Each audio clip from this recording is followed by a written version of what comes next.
اعوذ باللہ من الشیطان الرجیم، بسم اللہ الرحمن الرحیم۔ سب سے پہلے تو میں پاکستان ٹینس فیڈریشن کے جو صدر ہیں اسام الحق صاحب،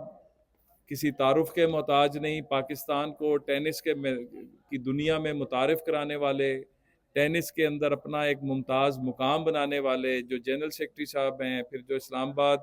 ٹینس فیڈریشن کے صدر ہیں ماجد صاحب،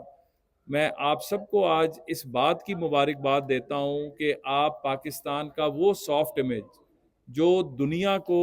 ہمیں بڑی محنت کر کے دکھانا پڑتا ہے، آج 14 ملکوں کے 50 سے زیادہ جو پلیئرز ہیں یہاں پر موجود ہیں۔ میری ان سے بات ہوئی، they are well appreciative of the efforts of the Pakistan tennis federation. جو یہاں پہ ٹورنامنٹ ہو رہا ہے، پاکستان کے اندر اس وقت چیلنجز بہت ہیں، اور خاص طور پہ جو سپورٹس کلچر کا ریوائول ہے اس کے اوپر ہم کام کر رہے ہیں۔ Prime minister of Pakistan Shehbaz Sharif صاحب جو ہیں، وہ جب پنجاب میں بھی تھے اور جب وہ یہاں پر ہیں ایز پرائم منسٹر، تو انہوں نے پہلی بات یہ کی تھی کہ پاکستان کا جو ٹیلنٹ ہے، چاہے وہ تعلیم کے میدان میں ہے، چاہے وہ فنی تعلیم کے میدان میں ہے، چاہے وہ آئی ٹی میں ہے، چاہے وہ سپورٹس میں ہے، اس کو آگے آنے کے لیے جس طرح کے وسائل چاہیے وہ وسائل حکومت پرووائڈ کرے گی۔ تو آج میں یہ سمجھتا ہوں کہ جو ایفرٹس اسام صاحب نے آ کر کی، اور ایک جو کنڈیوسو انوائرمنٹ جو ہم نے ڈپارٹمنٹل سپورٹس کا احیا کیا، اور اس طرح کے ہم دوسرے جو سٹیپس لے رہے ہیں، پاکستان آج ترکمانستان میں، جمیکا میں،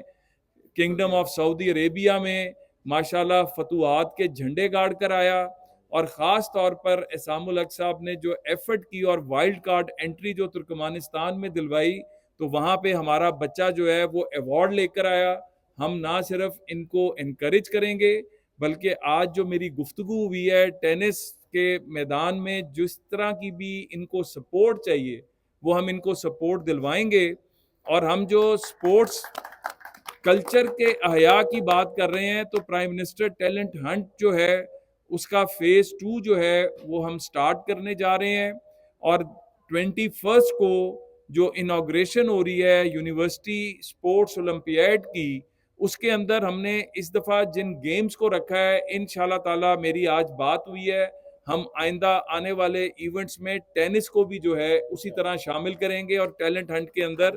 ٹینس کو بھی ساتھ لے کے جائیں گے۔ 21 کو ایک بہت بڑا ایونٹ ہونے جا رہا ہے، 5000 سے زیادہ ایتھلیٹ شریک ہونے جا رہے ہیں، اور میں نے اسام صاحب سے اور ان کی ٹیم سے بھی ریکویسٹ کی ہے کہ یہ وہاں پر ہمارے ساتھ آئیں، کیونکہ اب جہاں پر میں پہلے کہا جس طرح کہ جہاں پر ہمارا فوکس تعلیم پہ ہے، فنی تعلیم پہ ہے، وہاں پر اتنا ہی فوکس سپورٹس کے اوپر بھی ہے۔ تو اللہ تعالیٰ آپ سب کا حامی و ناصر ہو۔ پاکستان سے اب پازیٹیو نیوز آ رہی ہیں۔ آج جب میں یہاں پر آ رہا تھا، سٹاک ایکسچینج 95,000 سے اوپر جا چکا ہے۔ پاکستان کی جو ریمیٹنسز ہیں وہ تاریخ کی بلند ترین سطح پر جا چکی ہیں۔ پاکستان کی آئی ٹی ایکسپورٹس بلند ترین سطح پر جا چکی ہیں۔ پاکستان جو ہے وہ ہر چیلنج کا مقابلہ کر رہا ہے۔ جو ایس سی او کانفرنس چند دن پہلے ہوئی تھی، دنیا کا رخ پاکستان کی طرف ہو چکا ہے، انویسٹمنٹس پاکستان میں آ رہی ہیں۔ اس کنڈیوسو انوائرمنٹ کا فائدہ ہم نے سپورٹس کے احیا کے ساتھ کر کے ایک پاکستان کا پازیٹیو اور سافٹ امیج جو ایکچول امیج ہے وہ دنیا کو دکھانا ہے۔ اور میں پاکستان ٹینس فیڈریشن اور یہاں پر جو پرائم منسٹر یوتھ پروگرام کے ساتھ ہمارے ریحان صاحب اور باقی ٹیم، ان کو بھی اس بات پر اپریشیٹ کرتا ہوں کہ آپ سب مل کر چل رہے ہیں۔ خرم صاحب یہاں پر موجود ہیں، تو ہمارا ریزالو بہت کلیئر ہے کہ ہم نے ہر فیلڈ کے اندر ایکسل کرنا ہے، پاکستان کا اصل کلر دنیا کو دکھانا ہے۔ اور میں آج اسام صاحب سے بات کر رہا تھا کہ ابھی ہمیں 4 ایونٹس ملتے ہیں، اسام صاحب کے ساتھ مل کر ہم انشاءاللہ پاکستان میں یہ ایونٹس 8 تک سالانہ لے کے جائیں گے انشاءاللہ تعالی۔ اللہ تعالیٰ آپ سب کا حامی و ناصر ہو۔ پاکستان زندہ باد۔